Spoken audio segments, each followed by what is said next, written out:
Hello, everybody. I think I fixed the thing. But, yeah. Did everyone hear me? Was that almost 2 minutes? Was that exactly 2 minutes? Probably longer, because the fucking thing was making me mad. But, hi. Hi again. Let's hope people can hear me this time. Don't know, can they?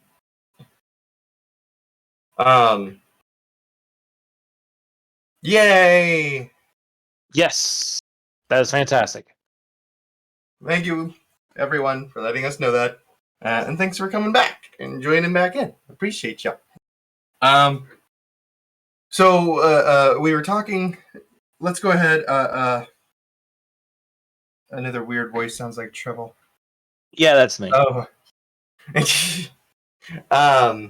So we were talking about I forgot. My brain just blanked that out.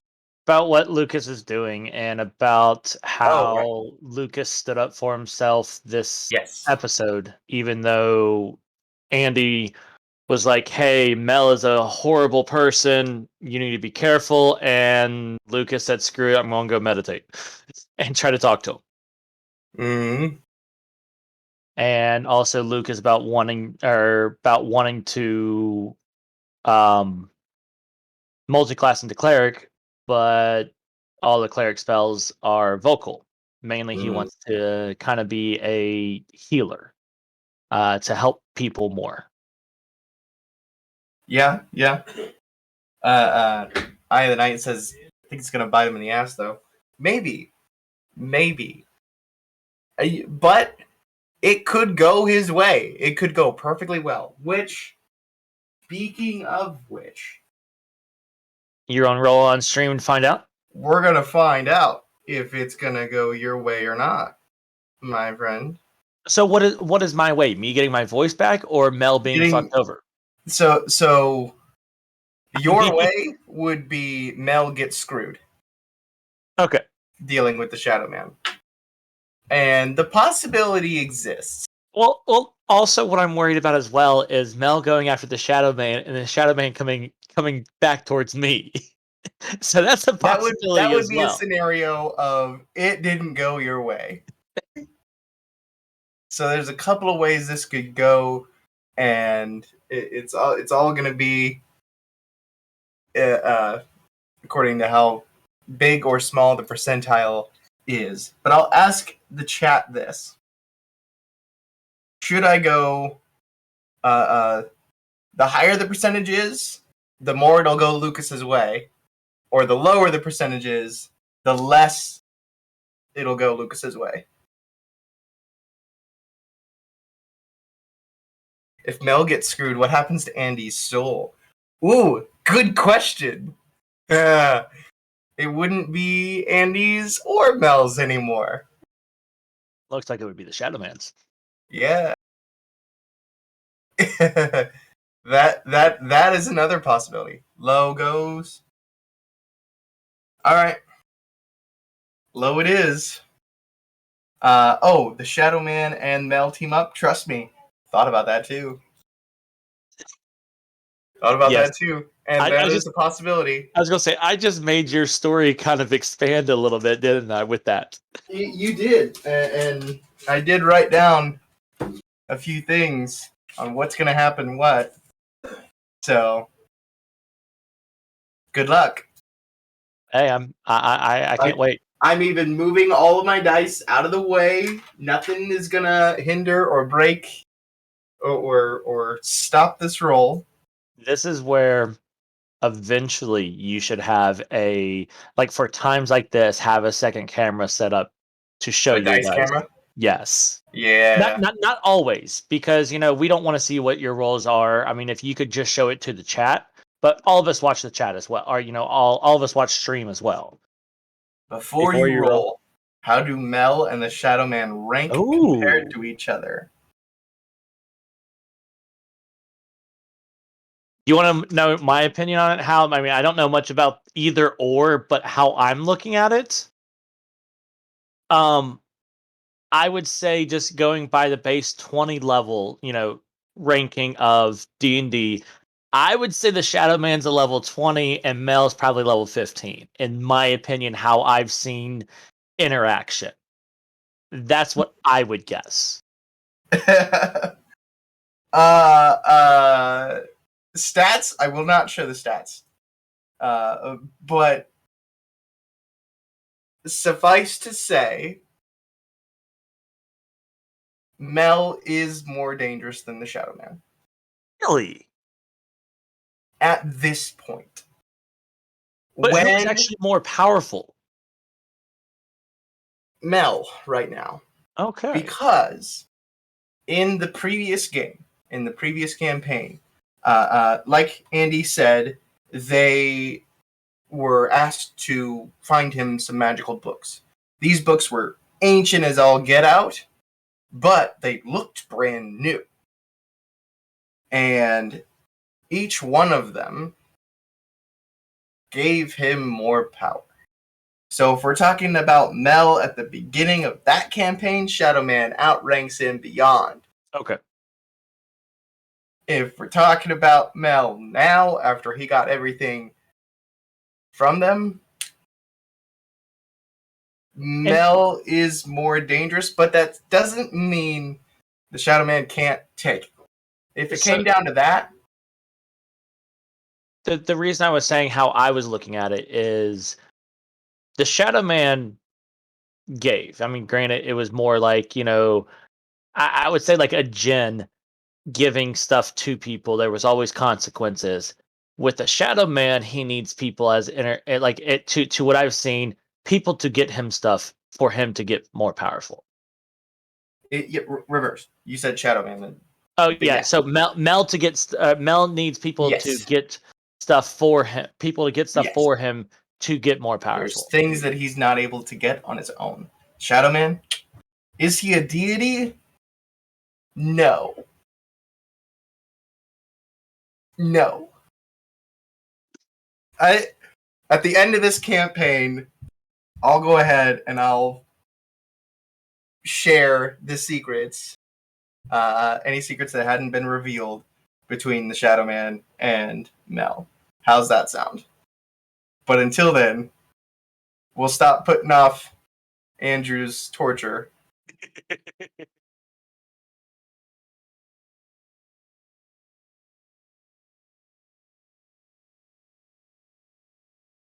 What is that?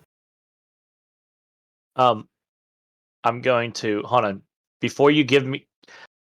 I don't want to know the exact number. All I want to know is low and high. Once you tell me low or high, I'll deafen myself to where you can give the number out, and I'm not going to find out.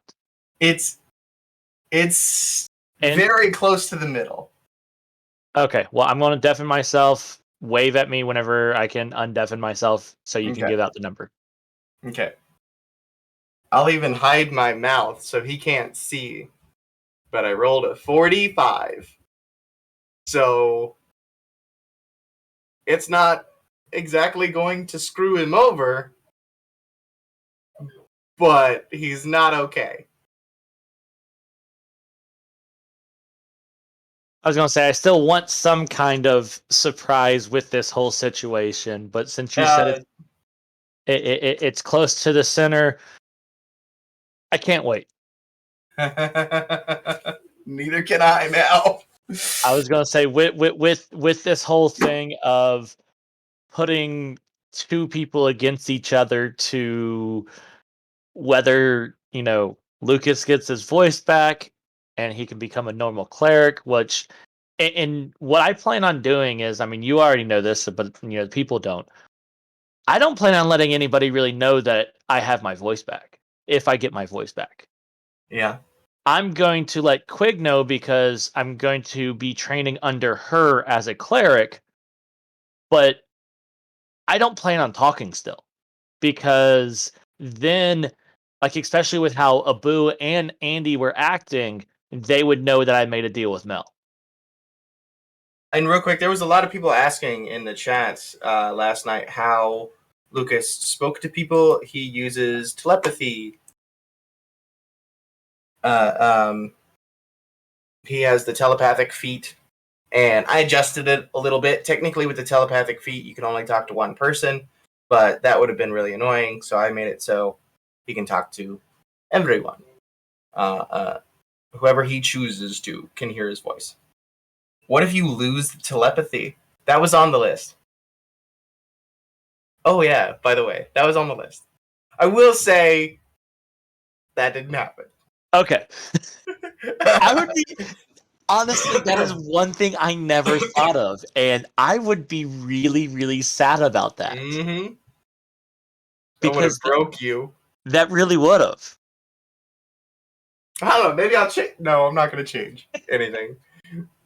But yeah, that would have messed with Lucas extremely, extremely bad. Yeah. Because that's part of his that's part of him. Yeah. It's the one. It's one thing that's definitely kept him sane. Well, as sane as he is. Yeah. He's a little crazy. He's a little crazy. Well, so I mean, with everybody who watched last night, with Lucas standing up and Lucas kind of being different, because everyone everyone knows who's watched since Lucas came in, he's kind of a naive golden retriever. He is hyperactive. He is very trustworthy. Trusting. Of people. Very trusting. Yes, very trusting. Sorry. He's very trusting of people, but he isn't stupid. So he knows that there are things that are going on around him that isn't necessarily good for him, kind of like the necklace that Andy made him without telling him what it did. And so Lucas kind of it messes with me because my name's Andrew and there's a character Andy, and yeah. we really didn't plan that ahead, did we? No, not at all. But Lucas was kind of channeling Quig. Like, he has kind of put her in a big sister role to him. WWQD. Yes. What would Quig do? What would Quig do? She would do some fucked up shit. I'll tell you that. And well, so she questions a lot of stuff, and so because of that, I saw a moment, and I'm like, "What does this do?" And I didn't like the answer, so I took the necklace off, gave it back to her, and walked away from her. Yeah, I wish I wish Nat was free tonight because I'd like to pick her brain on how Andy's feeling right now. Not only with the Mel stuff, but Lucas, he's not being a little kid anymore. He's not just doing what he's told. I was gonna say he'll go back to it. I love it. I do plan on having him go, kind of being, back and forth between the carefree person, but it's more going to be who he's around when he's doing it. That needs to be a sticker. I will make that a sticker as soon as I learn stickers and in emotes. I am still trying to figure that shit out. Sorry, guys. I have no idea what I'm doing. I'm literally just figuring all this out on the fly. Just like, oh well, but I will definitely make that a sticker. WWQD. What would Quig do? Yep, that's going to be a thing. Speaking of which, I have had Quig's art for so long, and I need to switch her token out for the token that we have for the art that she actually did for Quig. Gotta switch that stuff out. I got everyone else's except for Andy's. Which, everybody, Andy's art is almost done. Kate showed us the line art for it last night. Oh, mwah. Looks so good, so good. I also need to get a token ready for Don's character. I'm not going to tell you anything about Don's character because I want to see everybody's reaction to his character. I'm also going to see. I can't guarantee that he'd be free, but I'm going to see if he's going to be free on Friday for the talk show after that, so I can talk to him a little bit. That would be. I'm honestly, I'm excited about him joining. You know, even though it's just going to be for a one shot, it's going to be a lot of fun. Me too. And sitting here when we were talking and building his character, he is just a wonderful person to talk to. You all see him in his videos and what he's like. He's no different. That's him. Oh, that is great. That's 100. He's 100% genuine him, and I love it. With that thought though, maybe I should look into seeing if Well and Septic Life is free for one of these talk shows, just to talk about his experiences with his one shots. That'd be kind of fun. I was gonna say I wouldn't mind him joining for an episode of our campaign. Maybe I'll throw him in. I was gonna say, especially since he is isn't he a newer D&D player? I mean, he's played for a bit, but yet he's before the one shots that he's done with me, he's only done one campaign and one shot. Okay. And his brother is the DM. His brother is wonderful. He's a wonderful dude. You may remember Kilton Bard. He was in the chat one night. Awesome dude. And when we were setting up the one shot, the very first one shot with him and Ronan GT and all that, his brother jumped on and was just asking me all these DM questions. And after about 20 minutes, he's like, "I'm so sorry. You jumped on so you could work on this one shot, and I just hijacked the call, and I'm asking all these questions." And I'm like, "No, it's fine. It's fine. I love helping new DMs. I'm here for you." He's like, "Thanks, man." I was gonna say it's what you and I do as well. You know, talking about Lucas, talking about thoughts and everything like that. And I know that I've given you some ideas of that you're going to screw over. With Lucas. I mean, and I love when you all give me ideas. And that's the great thing. Like in games that I've played before, I've had some campaigns last 3-4 months, but no one ever had a good backstory that any DM could use or that I could use for messing with the players. Yeah.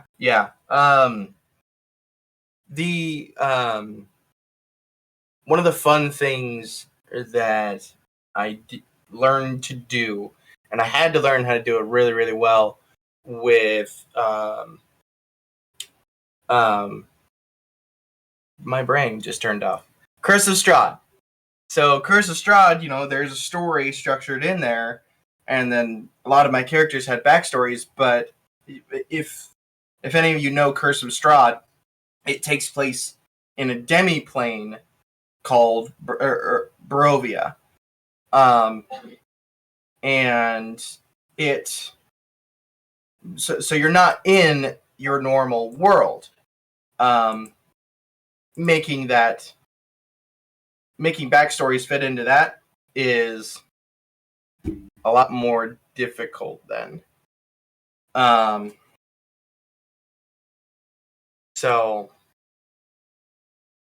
I was able to find the way to bury them in. Like one of the characters, she had a backstory of a werewolf or a bunch of werewolves attacked her town. No, it was one werewolf attacked her town and slaughtered a bunch of people and scarred her up like a motherfucker. Well, in Curse of Strahd, there is a den of werewolves. It's vampire game. There's werewolves. And I made that leader was the leader of that werewolf clan was the werewolf that did that. And they ended up doing a one-on-one gladiator-style fight, and I was expecting this big old epic knockdown drag-out fight. She wrecked his shit. That is fantastic. So hard. One of the clerics did holy weapon on her. She beat the ever-loving crap out of this guy. so bad that the remaining werewolves were like, okay, all right. So, like with Lucas's backstory, with him being sent to the monastery by his town, his family actually going along with it, giving him up. Lucas, just so you know, I mean, this might screw some of your, trying to screw with me over. If you bring his family back, he's not going to care.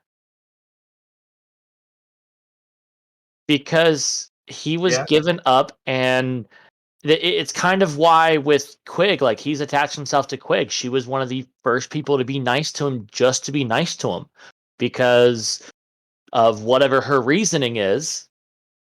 But, it's, Quig, Lucas is looking at Quig as his family now, which is one reason why, like, you and I have talked about Lucas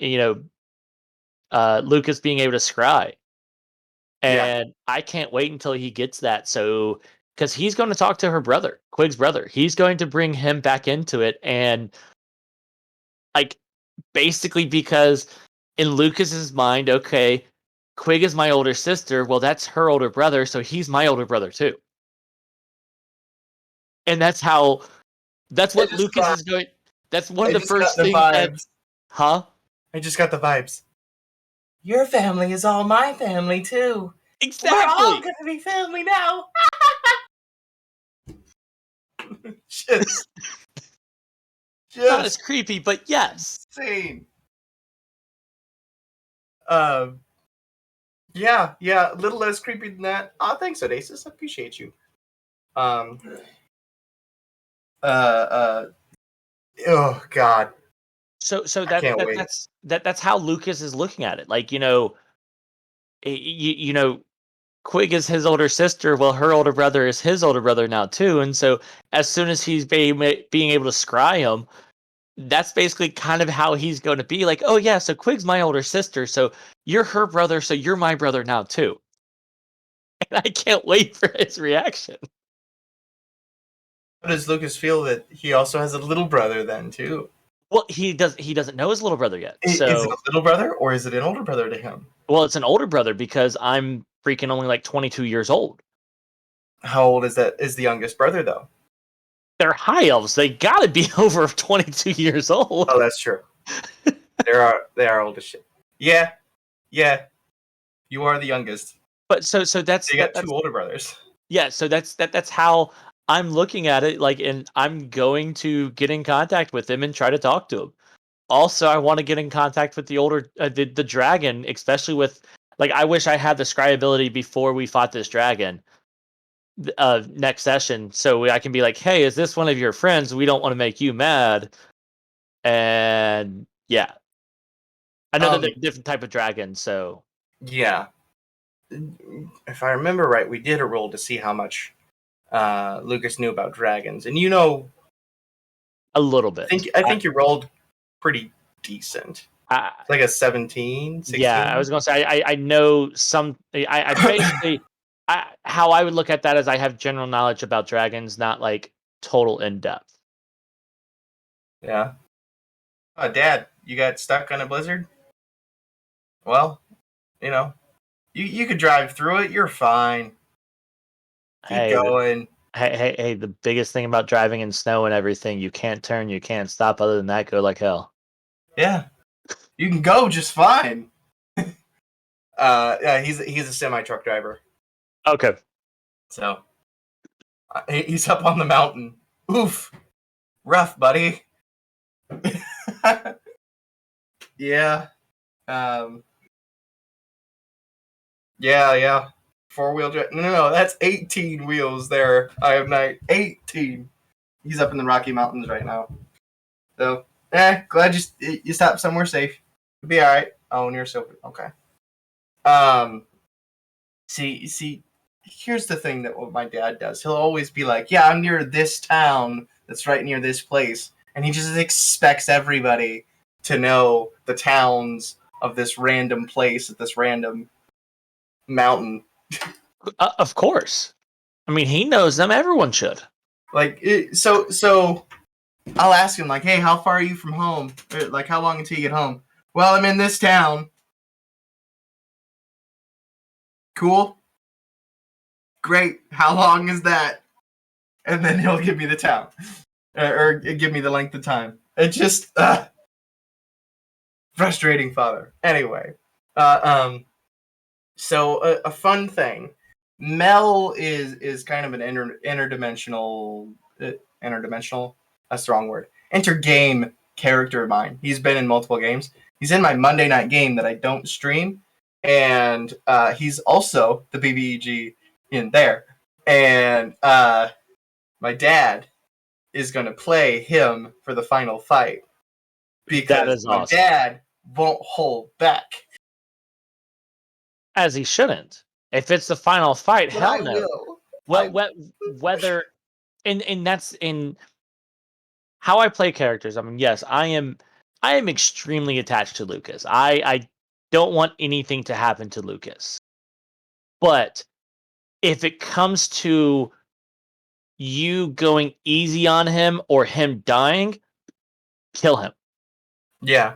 It's one of those things of I can easily roll another character. I can do something. We have 2 clerics. They might be able to have Revivify. So it's one of those things of do it.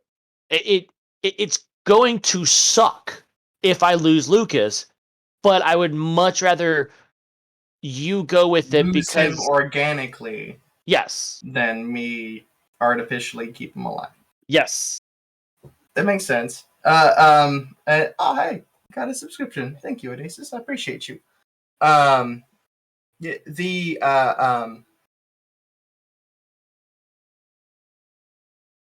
The thing with the Monday night group, that's my longest running campaign. We've been going for over 2 years now. And I'm really close friends with all of those people. So I'm like, I don't want to hurt you, but I'm getting better at that. The problem is, now I am trying to hurt them, and I fucking can't. Because I made them too damn strong. Well, the only thing you need to do with that is make the bad guys even stronger. Oh, nice, good bet. Oh, you're a trucker too. Okay, cool, man. Nice.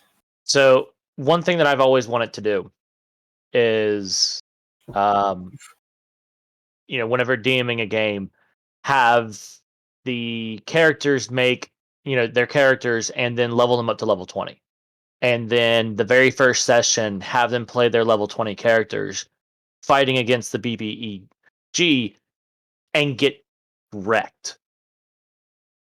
And then all of a sudden, all of these people wake up in the tavern, and basically, the person in front of them is like, "Hey, this is a possible future. What are you going to do about it?" I've thought about running something like that, but I don't know. I have the most fun running games where they're not sure who the BBEG is. It's much different when they know who the BBEG is. Like Curse of Strahd. When you meet a guy named Strahd in a game called Curse of Strahd, you're like, okay, bad guy. Like, I can't hide that. Well, the thing is with this, yeah, they're fighting against BBEG, but most of the time they have different levels. Like, okay, they have like a human form, and then they have a See, so they're fighting against Fizzbands put in a thing called mythic actions. Yes. Once you get the monster down to 0 hit points, it activates mythic actions. It gets all of its hit points back, all of its legendary resistances, and it gets a whole new move set added to its stat block. So if you ever did that, the where they're fighting against BBE, the big bad in the very first session with level 20 characters, you can have him already with that, stat upgrade, everything. Basically, it's going to be a fight where they're going to lose. Regardless of what it is, they're going to lose this fight just for the simple fact of it starts it over, and then they know how it could end, and they need to change it. Yeah. With that too, if you already knew the backstories of the characters, you could have like their loved ones and stuff there in very dangerous situations, just to hammer in that tension. Hammer that tension, basically be like, hey, this is what you need to stop. Yep. Mm-hmm. And then it puts the backstory, it puts all the party members, basically their brand new, adventuring party together, and they all had this vision of them being like the best of friends and them being super close. And now they already know, like, hey, I know I can trust these people. It sticks the party together right away. Yeah.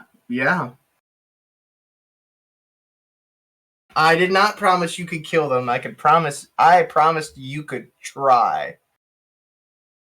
You can try.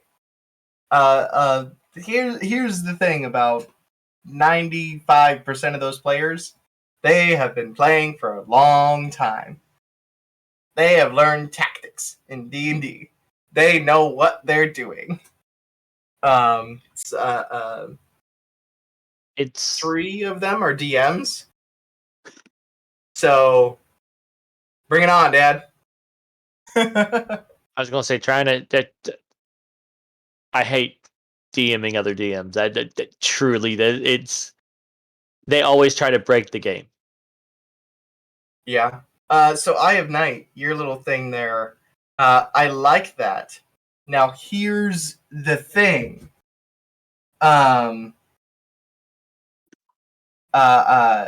I actually am in another game, my Tuesday night games that I stream.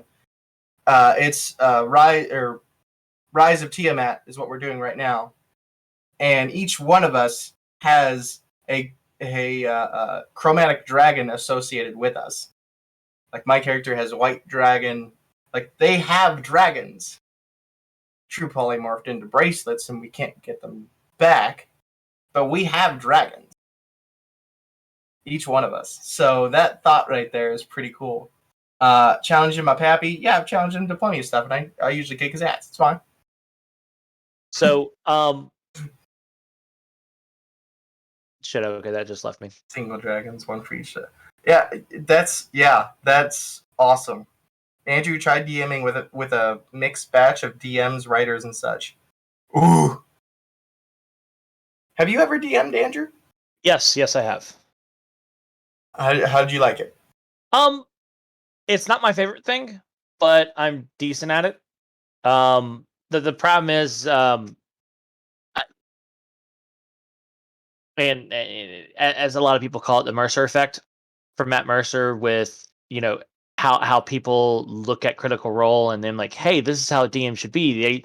And even with you do different voices with different characters. I am not a voice guy. I cannot do voices to save my life.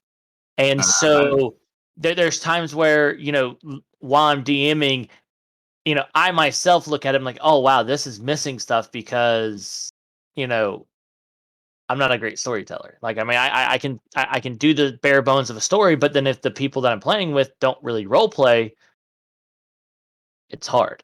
It makes it more difficult for sure. Yeah. I'm only good at voices because I don't because I get bored as a kid and none of my siblings would ever want to play with me, so I'd have to go by myself, and I didn't want to be by myself, so I made different voices. And I played with different people. It's all the voices in his head. Cananubis can do your voices. Cananubis can do one voice extremely deep.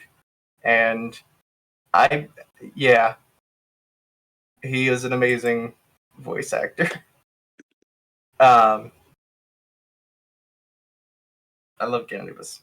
was gonna say I do eventually plan on doing or wanting to do at least a one shot with our group and let me DM it, and so you can play, because I know how it is being a forever DM. I know you're not. You play with your group on Tuesday and stuff, but it's always nice to just have it. Yes. Yeah. I actually play again right after this show. Yeah. I jump in. So, how many games do you have going right now? Like actual, not just one shots, just like how many games do you have going? Tuesday. Well, technically 4. Okay. But Friday 5, because my Friday nights, the 2 DMs switch. Okay. And we play one game or the other. So technically 5.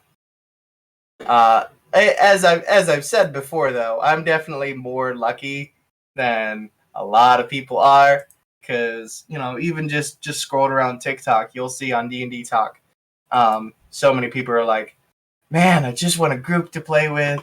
I just want to play. I miss playing," and I'm like, I play all the time. Well, it's even in your other Discord channel, your main Discord channel. I say your main one because this mainly is just for the group. But in your main Discord channel, they're like, hell yeah, there's enough people in there that anybody could throw together a game for whoever's in there. Yeah, I've encouraged that. I was gonna say my biggest issue is like as trying to DM, I don't have access to all the stuff. You can use my Roll20. I was going to talk to you about it eventually, to where I could put together a game, a one shot, just so we can you can play, and then it'll also give everybody else just a chance to do it. I mean, if anything else, we could even if I do multiple one shots, we could even stream it on one Thursday instead of just the normal game. Yeah, I'm definitely down for that kind of thing. There is a way that I can start a game, and then I can make you the DM. Okay. And you'd have access to all my stuff. Awesome. We'll have to talk about that more. And one of my DMs for Friday nights, he just straight up it's my best friend. He just logs into my Roll20. And boy, I have so much stuff from him. He's probably still he might not be in the chat anymore. We the Guild. Yeah, I saw him earlier. Yeah, he has so much art and stuff on there. His world is really, really, really, really weird. Because it's got it. Put it this way: if we ever streamed it, the list of copyrights, the list would just go on and on and on. Everything from SpongeBob characters to anime characters to freaking Dom Toretto. I was gonna say homebrew universes are amazing. Yeah. But also, one thing that I've learned with homebrew stuff is it does get crazy. Like, things can get very, very overpowered very quickly. Yeah. And so, I mean, it's just... Oh, don't get me wrong. We're overpowered in that game. We are overpowered. He knows. He's meaning to. Well, it also gets to the point of, where does that game end? In the most epic way possible. I mean, so do you ever, like, anytime that you have ever DM'd long games, have you ever gone over level 20? Nope. So I've gotten to level 20. But that's the thing, like, once you get to level 20, the game is coming to an end. Yeah. So. Yeah. They reached level 20 after the final battle with Orcus. And then I made a whole nother huge fucking battle. Like, a city was under siege from a horde of demons. And they all got to fight those, because I was like, I ain't going to give you level 20 and then be like, okay, game over. Like, I'm going to give you a chance to be level 20. You did a season finale of Angel. I did. I did.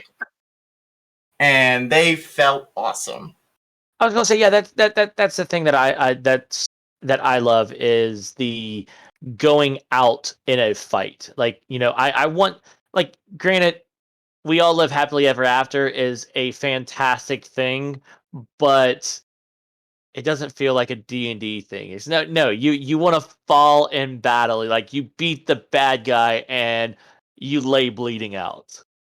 That's actually what happened with that character in We the Guild's game. I had a tiefling bard because I'm a basic bitch, and he gave his life to save the city. So that it was overrun by hundreds of thousands of like zombies essentially, and I had to get to a place. I had to get to a room that was all white, just an all white room with TV screens showing a whole bunch of things going on.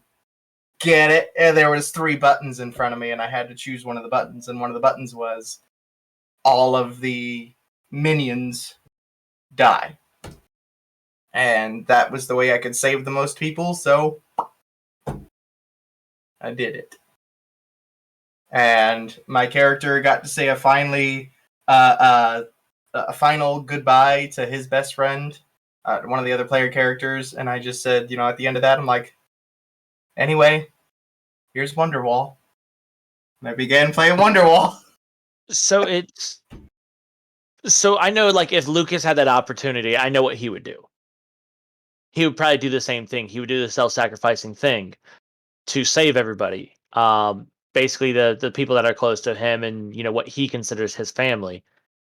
If my normal type of character was doing that, no, he would be the selfish bastard and, like, either kill everybody or, yeah, walk away. Yeah, it would get crazy. And that's the thing. That's why I love playing Lucas so much, is because it's not my normal play style. Yeah, you've mentioned before that you don't usually play this type of character. So it's definitely something different for you, and that makes me happy. You're getting out of your zone. I was gonna say, this is the first time I've ever played a monk long term out of a one shot. I've only played a monk in a one shot before. I didn't know that. No, yeah. This is the first time I've ever played a, like, the last monk that I played in a one shot was like level 5. So me being a level 10 monk is amazing. Fun. And now I'm planning on multi-classing him, and yeah, I need to look a little bit more into the monk stuff and seeing how many monk levels I actually want to max out on to get everything that I want from the monk class. Mm. Because I know in cleric, to do level 1 spells, I just need 1 level in cleric. So, and mainly I just really want, the healing spells. I don't know what they are, but yeah, I know Cure Wounds and Healing Word is mainly the ones that I want. And Healing Word is a cantrip, isn't it? No. Oh, it's a level 1 spell? Level 1. Okay. There is no healing cantrip. That's sad. I have a healing. I have a healing ability as a monk. Yeah. That I haven't used yet. Oh. You want me to make you use that? All right. Yes, no problem. Yes, I do. No, trust me. No problem. In all honesty, I plan, like, I expect to either get knocked out in this dragon fight, or I'm going to be fucked. I'm already expecting that because of Lucas being a frontline character, and also Lucas wanting to ride a dragon. I'm almost positive you're gonna have Ebu or somebody throw you at the dragon. Well, it's if it's flying too high, yeah. Well, I can tell you right now, and if he's flying too high, and I'm on the back of a dragon, I'm going to get hurt. I know that monks with falling damage, it's something, it's different. Yes, but if I'm on the back of a dragon and I stunning strike it. And you crash. Exactly. Ooh. And that's better hope that dragon doesn't ride you. That reminds me, and I still laugh at this every time I read it. Someone was making the horny bard, move. Hey, I'd like to roll to seduce the dragon. All right, go for it. Natural 20. Okay, make a con save. What? Oh yeah, the dragon's the top. Make a con save. The one that I always like is the fighter and the orc, where no, the troll. The troll. Oh, the troll. It was the troll. Yeah. Okay, yes, the fighter and the troll, where you lightly caress the troll. It just leads to the troll sitting there holding the baby, just thinking back to the old day. Jesus, we got to share that on the next episode. I was gonna say, for sure. I've always loved that one. I read through it every single time it ever comes up on my feed. Yep. With that though, it's about 8:00, and I appreciate everybody that came in and was chatting out all the time. Odasis, new subscriber, and gave me 100 bits. You're a wonderful dude. Deveron followed. Appreciate you as well. We've gotten a whole lot of followers. This last 2 weeks. 2 weeks ago we were at like 300. So now we're at 475. You deserve it, bud. So, you're a fantastic DM. It's not just me; it's all of my players too. Oh, I know, but they come to watch you guys too. No, they don't. They don't come to watch Lucas. They don't care about Lucas. I appreciate all of you in here. I appreciate everyone that came. And when is the hot tub stream? Give me a hot tub, Dad. Give me a hot tub. Buy me a hot tub, and I'll do a hot tub stream. I'll invite everybody over once I don't have the plague anymore. And we'll do a hot tub stream. All I got is a bathtub, and I don't want to take my computer near my bathtub because it's not waterproof. But I appreciate everyone. I've said that like 18 times. Don't forget, February 20th, we have the charity stream coming up. That's going to be crazy. Coming up with more stuff for that. It's going to be really insane. You can build a hot tub. Build me a hot tub, bro. Heated by coal. I don't know. I kind of want to see that now. So my question with I do have a question with the charity stream. Yes. I know normally the sessions are normally only like 2 hours. Are you planning on going more? Oh, it's going to be a little more. Okay, I was going to say with 9 people. Be a long game. So, and it's going to be crazy. Now, remember D&D Heart, Skitterama. Let's get a game with them. I'm trying. Everybody in the chat, go to D&D Heart on TikTok and Skitterama on TikTok and be like, "Hey, Canis Junior 93, you should play a game with him." Just saying. And with Andrew, so he can be a fangirl. Yeah. And also don't forget, next Thursday we will be having Don Marshall. That's going to be some fun, and we should have the next episode of Tyranny of Dragons on Tuesday. Till then, appreciate y'all. Thank you, and have a good night. Good night.